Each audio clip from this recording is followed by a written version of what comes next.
नमस्कार बच्चों। अब मैं शुरू करने जा रहा हूं स्टैंडर्ड 9 का चैप्टर नंबर 3 ट्रायंगल्स।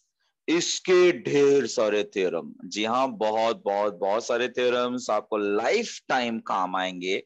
ऐसे थ्योरम, जी हाँ बच्चों, ट्रायंगल चैप्टर ये बहुत बहुत बहुत ज्यादा इंपॉर्टेंट है। इसके एक एक छोटे छोटे बेसिक्स बहुत ज्यादा काम के हैं।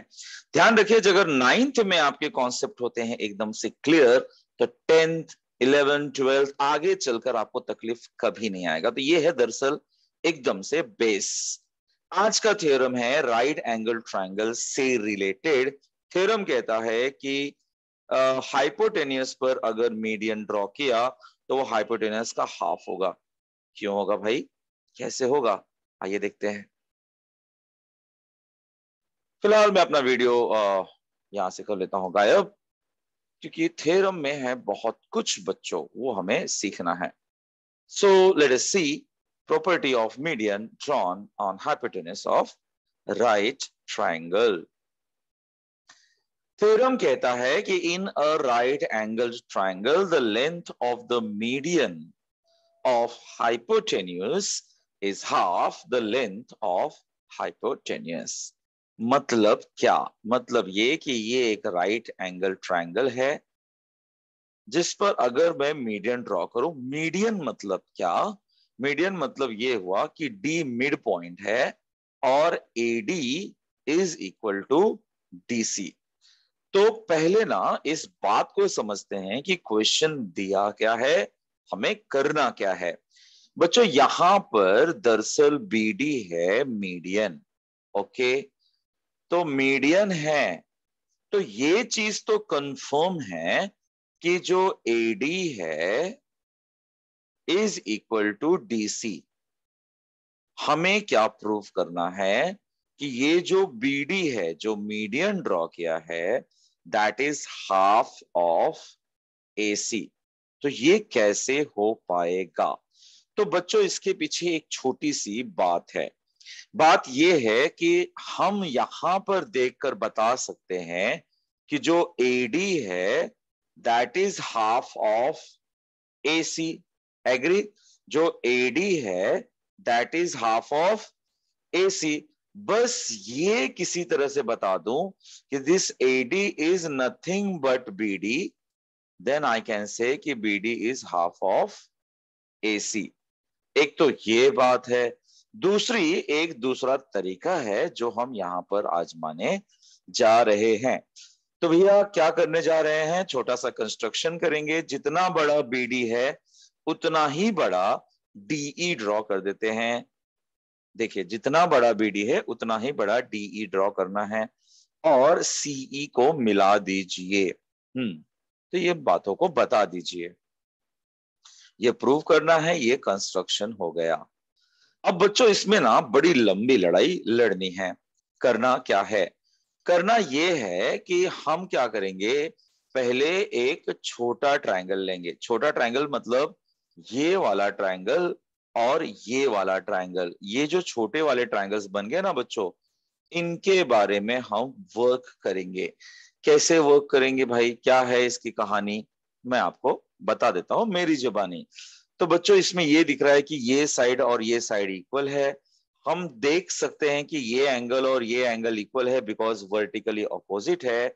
और हम देख सकते हैं कि ये साइड और ये साइड इक्वल है, मतलब ट्रायंगल नंबर 1 और ट्रायंगल नंबर 2 हो जाएंगे कॉन्ग्रुएंट। हो जाएंगे जब, तो उसका फायदा ये होगा कि ये जो साइड बच जाएगा A B, that will be equal to EC. तो पहले यहां तक का काम कर लेते हैं जो आपने अभी अभी समझ लिया है। तो चलिए वो ट्रायंगल्स पिकअप करते हैं। कौन से ट्रायंगल? एडीबी और सीडीई पिकअप कर रहे हैं। तो भैया इसमें देख सकते हैं कि AD is equal to CD और बीडी, वो तो हम देखेंगे, पहले वर्टिकली ऑपोजिट देख लेते हैं। और ये हो गया, मतलब ये प्रूव हो गया ऐसे एस से। फिर हमने जो कहा था वो फायदा हमने उठा लिया कि A B is equal to E C. दूसरा फायदा क्या है बच्चों, दूसरा बड़ा इंपॉर्टेंट फायदा है कि ये तो इक्वल हुआ ही, साथ ही साथ हम ये कह पाएंगे कि ये वाला एंगल, कौन सा एंगल बच्चों, एबीडी की बात कर रहे हैं, एबीडी, ये वाला एंगल इस वाले एंगल को हो जाएगा इक्वल। यानी मैं ये कह रहा हूं कि अगर मेरे पास AB है और मेरे पास EC है, तो हम ये कह पा रहे हैं कि ये वाला एंगल इज इक्वल टू ये वाला एंगल। तो अगर आप सिर्फ इनकी नजरों से देखें तो दरअसल ये है अल्टरनेट एंगल। तो अल्टरनेट एंगल है तो क्या मैं कह सकता हूं कि AB is parallel to EC, कह सकता हूं। फायदा क्या है, क्यों मैं कह रहा हूं? इसका फायदा ये है कि कोई जब दो लाइन पैरेलल हो तो और उनके बीच में ट्रांसवर्सल हो तो इंटीरियर एंगल का सम 180 होता है। तो उसमें से अगर एक एंगल 90 डिग्री है, जैसे कि एंगल B 90 डिग्री है, तो दूसरा वाला भी 90 होगा, क्योंकि सम तो होना चाहिए 180। यानी कि हमारा ये स्टेप हमें क्या फायदा पहुंचाएगा? एक तो ये कि भैया AB is equal to EC, दूसरा ये कि ये एंगल और ये एंगल हो गया इक्वल, ABD और DEC। लेकिन ये तो है alternate angle, so alternate angle property से AB is parallel to EC prove हो गया। ओके फाइन, अगर AB पैरेलल टू EC हो गया तो ABC प्लस ECB ये भी होना चाहिए 90। मतलब इसलिए मैं कह दूंगा कि BCE 90 डिग्री है, बिकॉज इंटीरियर एंगल सप्लीमेंट्री होते हैं। तो ये अगर 90 है तो ये जो बच गया वो 90 हो गया। ओके, तो ये बच्चों अभी हमने सिर्फ एक हिस्सा सॉल्व किया। अब क्या करना है?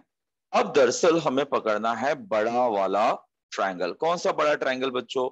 एक पकड़ना है मुझे ABC और एक पकड़ना है मुझे ECB। यानी कि बड़ा ट्रायंगल दोनों, ये येलो वाला पूरा का पूरा ABC। क्या क्या ऑब्जर्व कर सकते हैं हम लोग इसमें? हम ऑब्जर्व कर सकते हैं कि अभी हमने प्रूव किया कि ये और ये इक्वल है, राइट? अभी अभी हमने प्रूव किया ना कि AB is equal to EC। हमने ये भी देख लिया कि ये 90 है और ये भी 90 है, तो ईच 90 हो गया, BCE 90 हो गया। ऑल राइट, और हम देख सकते हैं बच्चों की ये साइड यानी कि BC है कॉमन, BC कॉमन आ गया। तो बड़ा वाला ट्रायंगल्स, अगर बड़े वाले ट्रायंगल्स को मैं थोड़ा स्पेसिफाई कर दूं अलग अलग, तो मैं इस तरह से स्पेसिफाई कर सकता हूं। एक इस तरफ से ले लिया मैंने ABC और एक उस तरफ से ले लिया मैंने ट्रायंगल ये ECB। तो मैं ये कह पा रहा हूं कि भाई AB is equal to EC, क्योंकि हमने प्रूव किया है। हम ये कह पा रहे हैं कि ये 90 है और ये 90 है, क्योंकि हमने प्रूव किया है। हम BC is equal to BC कह पा रहे हैं क्योंकि कॉमन है। तो बच्चों ये ट्राइंगल कौन से टेस्ट से हुआ कॉन्ग्रुएंट? SAS टेस्ट से हो गया कॉन्ग्रुएंट। और इसका फायदा क्या उठाऊंगा मैं? इसका फायदा ये उठाऊंगा कि मैं कह पाऊंगा कि जो AC है that is equal to BE, जो करस्पॉन्डिंग साइड्स होंगे। तो ये है सारा प्रोसेस। चलिए करते हैं शुरू। यानी कि बड़ा ट्रायंगल ABC और बड़ा ट्रायंगल ECB। पहला AB is equal to EC कर चुके हैं प्रूफ फ्रॉम 1। दूसरा ABC is equal to BCE each 90, that is from 3। और दूसरी बात, BC is congruent to BC because of common side। इसका मतलब ABC हो गया congruent to ECB। इसका फायदा कि भैया AC is equal to BE। काफी कुछ काम हो गया। बस एक्चुअली आप कर चुके हैं प्रूफ। क्या प्रूफ कर चुके हैं? दरअसल हम जो एज पर हमारे कंस्ट्रक्शन के हिसाब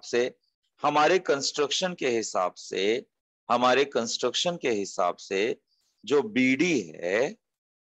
BD है वो किसका हाफ है?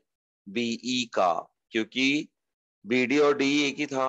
तो बच्चों ये जो BE है वो किसको इक्वल है? वो AC को इक्वल है। यानी नेक्स्ट स्टेप में BE की जगह पर मैं लिख दूंगा AC, और यही तो करना था प्रूफ। ठीक है, बहुत बहुत बहुत प्यारा एक थ्योरम है बच्चों। देखिए सबसे पहले, as per our construction we are writing कि BD is half of BE। अभी अभी हमने प्रूव किया कि ये BE तो AC के बराबर है। तो बच्चों थ्योरम तो आप चुटकियों में इस्तेमाल कर लेंगे, इसको कई बार इस्तेमाल करना होगा कि हाइपोटेनियस पर मीडियन ड्रॉ किया तो वो हाइपोटेनियस का हाफ होता है। लेकिन प्रूफ करने के लिए आपको बहुत सावधानी रखनी पड़ेगी। ऑब्वियसली थोड़ा सा लंबा था, आपके लिए ज्योमेट्री कुछ नया नया सा है, थोड़ा डिफिकल्ट भी लग सकता है। इस वीडियो को आप रिवाइज करके जरूर देखेगा और कमेंट सेक्शन में बताइएगा बच्चों कि ये थ्योरम आपको कैसा लगा। उम्मीद है आपको समझ में आ गया होगा, और आप इसी तरह से समझते रहिए। चैनल आपके लिए ही बना हुआ है, आप जैसे मेहनती बच्चों के लिए बना हुआ है। आप पढ़ते रहिए, दूसरों को भी बताइए कि यहाँ पर सीरियसली सिर्फ पढ़ाया जाता है, no entertainment, only education. Take care बच्चों, बाय बाय।